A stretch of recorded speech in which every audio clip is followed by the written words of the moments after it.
La Bible dit dans la première épître de Jean, chapitre 3 et le verset 1.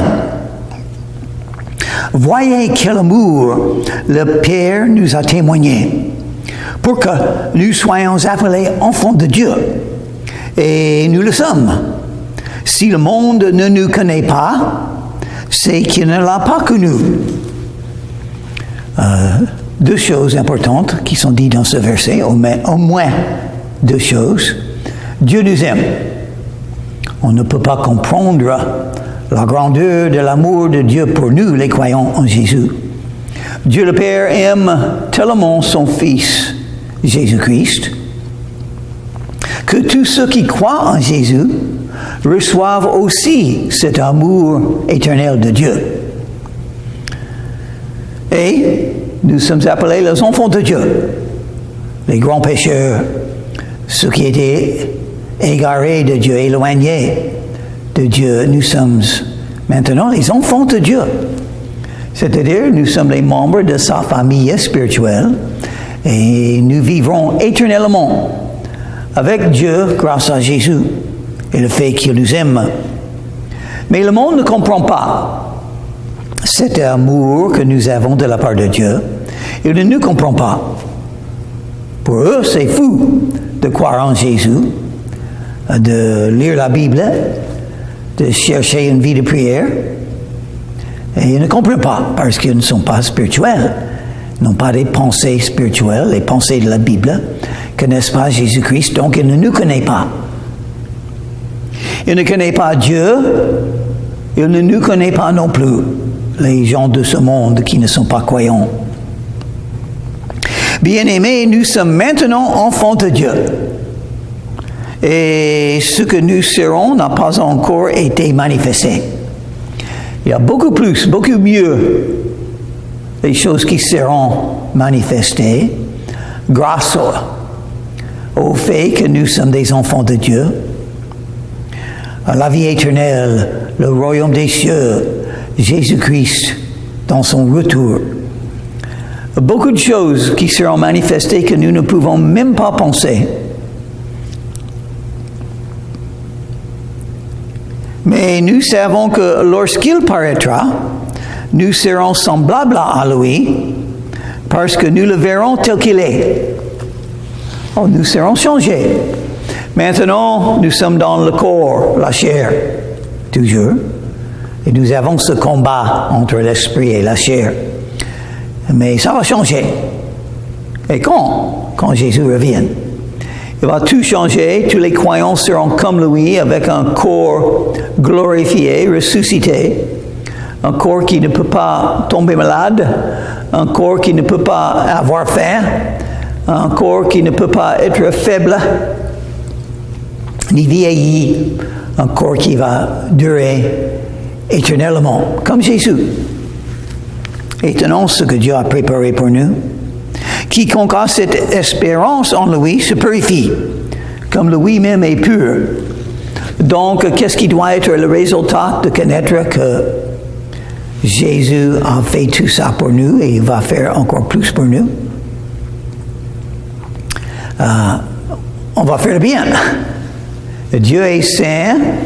Nous devons avoir une vie de sainteté.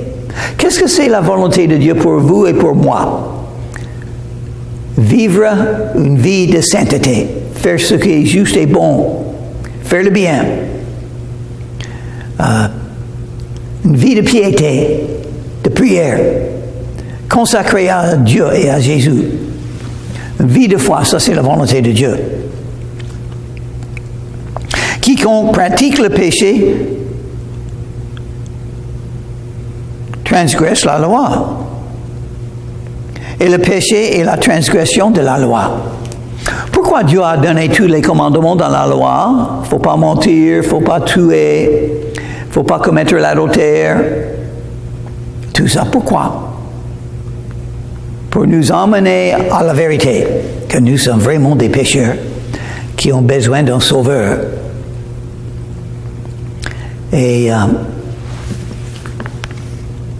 ça, c'est l'objectif de la loi. Enseigner. Vous ne pouvez pas garder tous ces commandements. Jésus l'a fait, mais il est le seul. Tous les autres, vous et moi, nous avons péché. Donc nous sommes les mêmes. Les pécheurs ont besoin d'un sauveur. Quiconque demeure en lui ne pratique pas le péché. Quiconque pratique le péché ne l'a pas vu et ne l'a pas connu. Alors, dans un sens, les croyants ne péchent pas, parce que tous les péchés sont pardonnés. Et dans le grec, celui qui demeure en Jésus ne péche pas, ne fait pas le péché.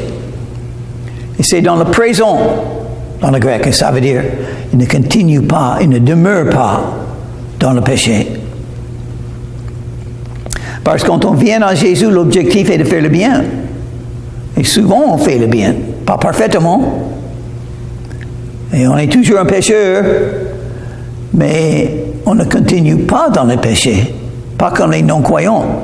Et pas comme j'ai fait avant d'être sauvé. Les choses ont changé. Je ne demeure plus dans le péché. Je pêche toujours, mais je ne pêche pas toujours. Je ne vis pas une vie de péché. Je pêche parce que je ne suis pas parfait. Comme nous a été dit en Jean chapitre 1. Je vais le trouver. En Jean chapitre 1. Et le verset 8. Si nous disons que nous n'avons pas de péché, nous nous séduisons nous-mêmes et la vérité n'est point en nous. On peut être pardonné tous les jours par Jésus. On a le péché, mais on ne demeure pas dans le péché. On ne pêche pas continuellement. Quelqu'un qui n'est pas un croyant en Jésus, il pêche continuellement. Quelqu'un qui est un vrai croyant en Jésus ne demeure pas dans le péché. Il pêche, mais pas continuellement. Ça, c'est la différence entre un croyant et un non-croyant. Un croyant veut faire le bien. Un croyant fait le bien de temps en temps, mais il ne demeure pas dans le péché. Mais un non-croyant pêche toujours. Tout ce qu'il fait est le péché, la rébellion contre Dieu. Parce qu'il vit comme un non-croyant, il vit dans une vie de non-croyant, de doute. Et sans la foi, on ne peut pas plaire à Dieu. Sans la foi, on n'a que la chair et les convoitises de la chair. Petits enfants, que personne ne vous séduise. Celui qui pratique la justice est juste, comme lui-même est juste. Donc, comment reconnaître si vous êtes un vrai croyant ou non? Vous pratiquez le bien, tout ce que vous pouvez. C'est votre objectif.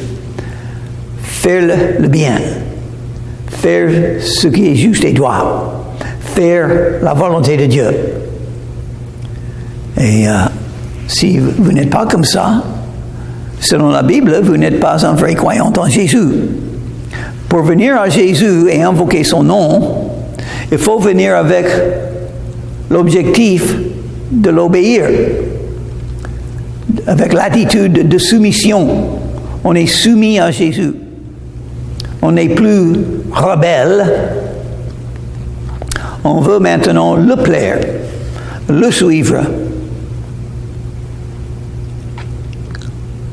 Celui qui pratique le péché est du diable. C'est-à-dire celui qui continue dans le péché sans se repentir, sans venir à Jésus avec le désir de faire le bien. Car le diable pêche dès le commencement. Le Fils de Dieu a apparu afin de détruire les œuvres du diable. Et il l'a fait. Le diable est l'auteur des péchés et de la rébellion contre Dieu. Mais Jésus a détruit le diable. Quand Jésus est mort sur la croix, Jésus a accompli toute la volonté du Père pour lui. Et en faisant cela, il a vaincu le diable. Il a détruit le diable. Parce que le diable veut que tout le monde pêche. Il donne des tentations. Il a tenté Jésus, mais Jésus l'a vaincu. en citant la parole de Dieu, en restant fidèle au Père, en gardant, en continuant, en persévérant dans la soumission au Père. Donc Jésus a gagné la victoire pour nous. Jésus a vaincu le diable, il ne faut jamais oublier ça. Jésus a vaincu le péché, il a vaincu l'enfer, il a vaincu la chair, il a vaincu les faiblesses de l'homme, il a vaincu le diable. Dans 1 Jean chapitre 3 et le verset 10, la Bible dit, « C'est par là que se font reconnaître les enfants de Dieu et les enfants du diable. Quiconque ne pratique pas la justice n'est pas de Dieu, ni celui qui n'aime pas son frère. » Oh, maintenant, on voit, qu'est-ce que c'est l'œuvre qu'il faut faire pour servir Dieu? L'amour. Et surtout, aimer les frères et les sœurs. Si quelqu'un n'aime pas les enfants de Dieu, on n'est pas un vrai croyant, selon la Bible. Le diable a de la haine pour les enfants de Dieu. Donc, ceux qui ne croient pas sont les mêmes que le diable, dans le sens qu'ils ont la haine pour les vrais chrétiens. Verset 11, « Car ce qui vous a été annoncé et ce que vous avez entendu dès le commencement, c'est que nous devons nous aimer les uns les autres. » Ça, c'est un grand commandement de Jésus. L'apôtre Jean a parlé de ce commandement souvent, surtout dans cet épître. Jésus a dit, « Un nouveau commandement je vous donne. Il faut s'aimer. Il faut que vous aimez les uns les autres, c'est-à-dire les croyants, les enfants de Dieu, doivent aimer leurs frères et les sœurs en Christ. C'est par ça que le monde doit reconnaître, peut reconnaître, que vous êtes des serviteurs de Dieu, et vous êtes des enfants de Dieu parce que vous aimez les autres enfants de Dieu. Si vous ne les aimez pas, vous n'êtes pas de Dieu, vous êtes du diable parce qu'il déteste. Il a la haine pour les enfants de Dieu. Ne vous étonnez pas, frères, si le monde vous hait. Il ne faut pas être étonné. Parce que le diable est dans le monde. Les gens qui ne croient pas en Jésus n'ont pas l'Esprit de Dieu en eux. Ils n'ont pas l'amour de Dieu en eux. Ils n'ont pas la connaissance des commandements de Jésus. Et le premier commandement, aimer les uns les autres. Et surtout, les croyants, d'aimer les autres croyants. Nous savons que nous sommes passés de la mort à la vie parce que nous aimons les frères. Celui qui n'aime pas demeure dans la mort. Il faut aimer. Ça, c'est le plus grand commandement selon Jésus. C'est le deuxième commandement selon Jésus. C'est le premier des fruits de l'esprit, l'amour. C'est le meilleur des dons d'esprit, l'amour. C'est le premier commandement de Jésus selon l'apôtre Jean. C'est un nouveau commandement. Aimer les frères et les sœurs en Christ. Aimer tout le monde. Aimer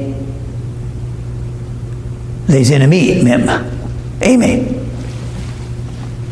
Si vous n'aimez pas, vous n'êtes pas un enfant de Dieu selon la Bible. Quiconque hait son frère est un meurtrier. Et vous savez qu'aucun meurtrier n'a la vie éternelle demeurant en lui.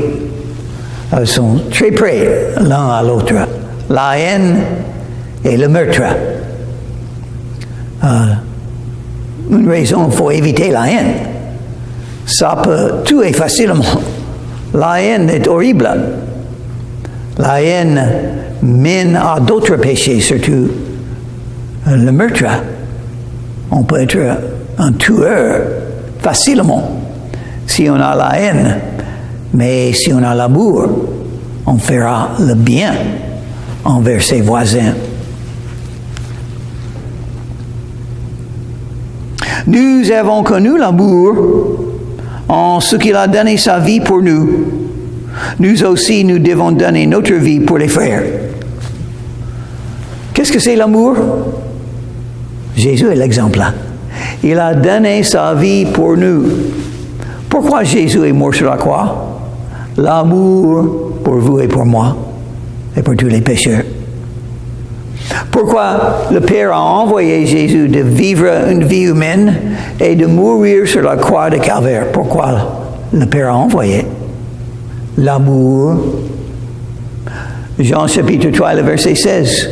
Car Dieu a tant aimé le monde qu'il a donné son Fils unique, afin que quiconque croit en lui ne périsse pas, mais qu'il ait la vie éternelle. Dieu vous aime. Et il a dit comment aimer les autres? Vous donnez pour aider les autres. Ça, c'est l'amour.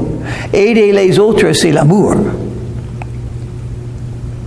Si quelqu'un possède les biens du monde et que, voyant son frère dans le besoin, il lui ferme ses entrailles, comment l'amour de Dieu demeure-t-il en lui? Voilà. Qui est-ce que je dois aider? Ceux qui sont là à côté de moi qui ont des besoins. Si je ne suis pas touché par leurs besoins, ce n'est pas l'amour. C'est centré sur moi. L'amour veut aider les autres quand ils ont besoin. Petits enfants, n'aimons pas en parole et avec la langue, mais en action et avec vérité. Il faut agir. Il faut faire quelque chose si vous aimez les autres. Il ne faut pas dire seulement, oh les pauvres, ils ont des grands besoins, n'est-ce pas? Il faut prier pour eux. Oui, ça c'est bon, mais il y a d'autres choses. Il faut faire quelque chose pour eux. Par là, nous connaîtrons que nous sommes de la vérité et nous rassurons nos cœurs devant lui. Dieu a regardé du ciel. Qu'est-ce qu'il a vu? Les hommes avec beaucoup de convoitises et de péchés. La haine, la violence, les voleurs, les menteurs, ceux qui commettent l'adultère, ceux qui cherchent les prostituées. Et qu'est-ce que Dieu a fait quand il a vu tout ça? Oh, j'aime les êtres humains. Je veux les sauver. Ils ont besoin d'être sauvés, sinon ils vont périr dans l'enfer. Et donc il a fait quelque chose. Il a envoyé son Fils Jésus venir dans le monde pour nous, mourir sur la croix parce qu'il nous aime. Car si notre cœur nous condamne, Dieu est plus grand que notre cœur et il connaît toutes choses. Oh, il y a des croyants qui n'ont pas beaucoup de foi. Ils ont des doutes. Ils pensent que peut-être ils ne sont pas sauvés. Ils ne sont pas confiants, n'ont pas de confiance dans l'amour de Dieu pour eux. C'est-à-dire leur cœur leur condamne. Leur propre cœur leur condamne. Verset 21. Dieu est plus grand, verset 20, Dieu est plus grand que notre cœur. Heureusement. Bien-aimés, si notre cœur ne nous condamne pas, nous avons de l'assurance devant Dieu. Ah, ça c'est l'objectif. Avoir de l'assurance, la confiance en Dieu. Parce qu'on n'est pas condamné, on comprend, on accepte, on aime le pardon que Jésus donne, la miséricorde que Dieu donne, la grâce de Dieu. Et on est confiant. Oui, je suis un grand pécheur, mais Dieu pardonne tous mes péchés. Il m'aime. Et puis j'ai cette assurance, je suis sûr que j'appartiens à Dieu et que mon avenir sera dans le royaume des cieux. Vous pouvez avoir cette assurance, mais il ne faut pas se condamner. Il faut croire dans le pardon que Jésus donne. Il faut croire que Dieu vous aime. Il faut croire qu'il garde ses promesses et que vous avez rencontré Jésus et donc vous avez la vie éternelle selon les promesses de la Bible. Quoi que ce soit que nous demandions, nous le recevons de lui parce que nous gardons ses commandements et que nous faisons ce qui lui est agréable. C'est toujours l'objectif. Et c'est toujours le dessein de Dieu, la volonté de Dieu. c'est que nous vivions les vies saintes. Faire le bien, la sainteté. Vous avez une décision à faire. La question qu'il faut se poser, qu'est-ce qui est droit à faire? Pas comment profiter, pas comment bénéficier pour moi, pas ce que je veux, mais qu'est-ce qui est droit et juste? C'est ça qu'il faut demander avant de faire une décision. Il faut chercher à faire le bien. Il faut avoir un soif et un faim pour faire la justice. Si on veut suivre Dieu.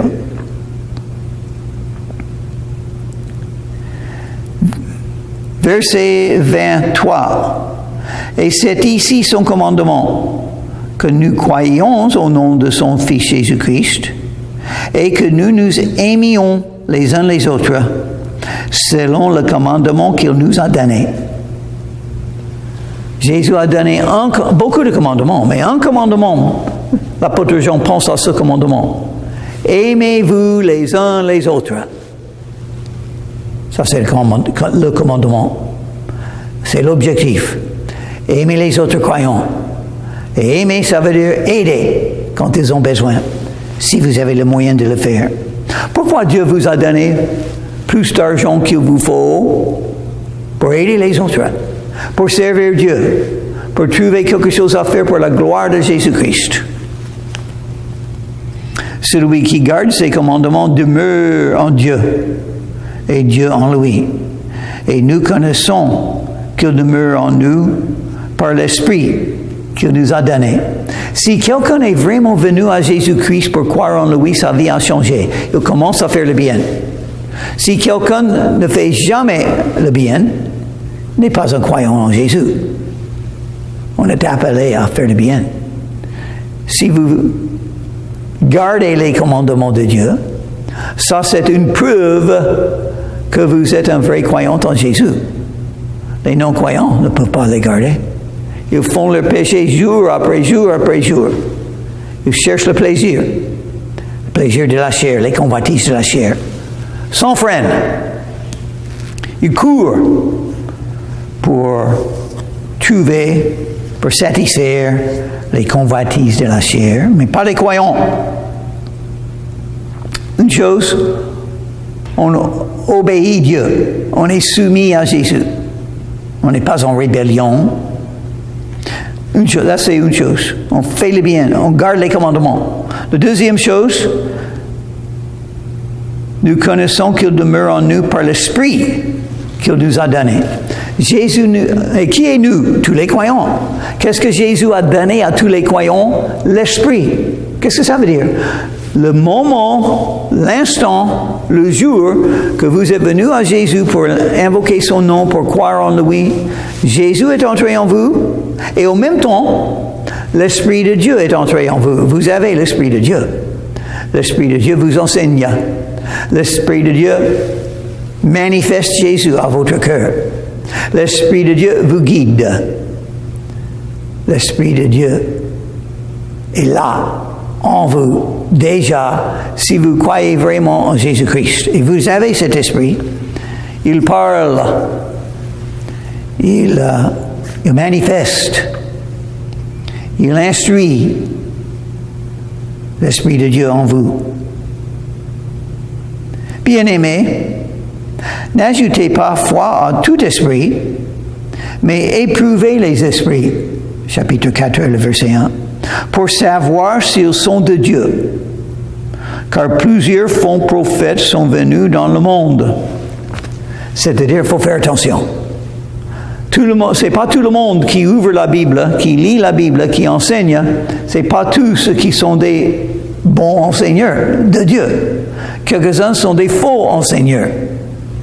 Et ils parlent très bien. Ils sont intelligents. Mais ils sont faux. Et comment reconnaître? Bon, il faut faire attention. Il faut connaître la Bible. Il faut être instruit par le Saint-Esprit.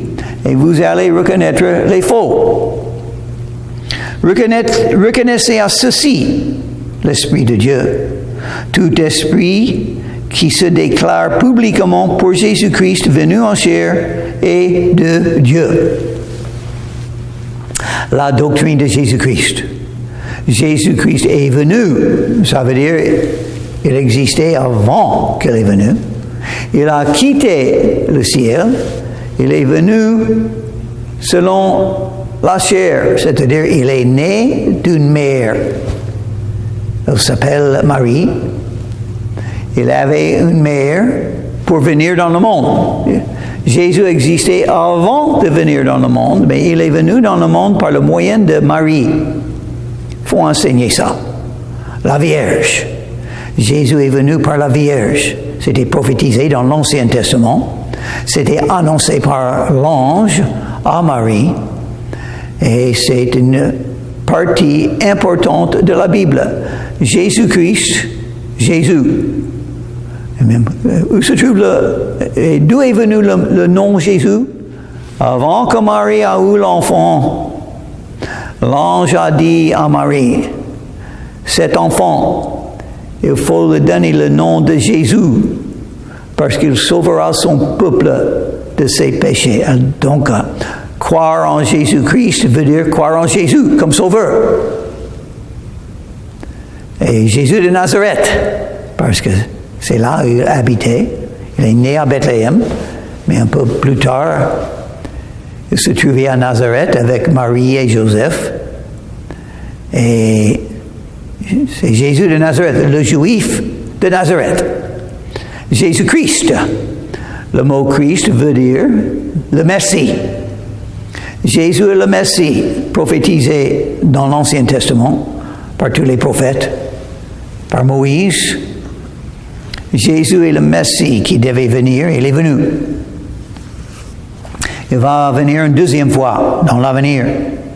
Jésus-Christ, venu en chair, est de Dieu. Dieu l'a envoyé, le Père a envoyé le Fils. Le Fils est la manifestation de Dieu. Dieu existe en trois personnes, le Père, le Fils et le Saint-Esprit. Ils sont trois personnes dans un sens, mais ils sont un aussi. Ils sont unis.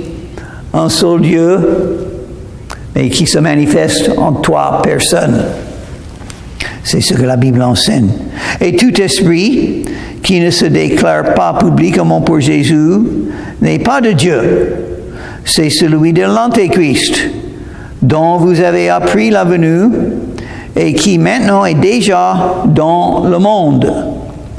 Il faut que il y a toujours un Antéchrist dans le monde, ou même un, et même un peu plus tôt.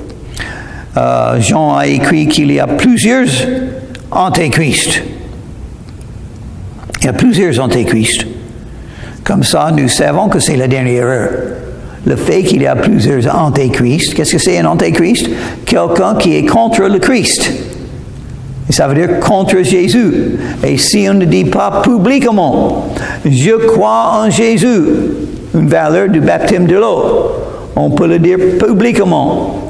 Jésus m'a lavé de mes péchés, donc l'eau symbolise le fait que Jésus a déjà lavé mes péchés. Et donc, je suis, en étant baptisé, je dis au monde, je crois en Jésus. Donc, s'il y a quelqu'un qui ne dit jamais qu'il croit en Jésus, c'est un Antéchrist. On connaît Jésus, on croit en Jésus, ou on est contre Jésus. Et c'est pas bon. Verset 4. Vous, petits enfants, vous êtes de Dieu. Et vous les avez vaincus. Parce que celui qui est en vous est plus grand que celui qui est dans le monde. Voilà, heureusement. Une raison pour venir à Jésus, parce qu'il faut devenir un membre de la famille de Dieu afin de pouvoir être protégé par Dieu le Père.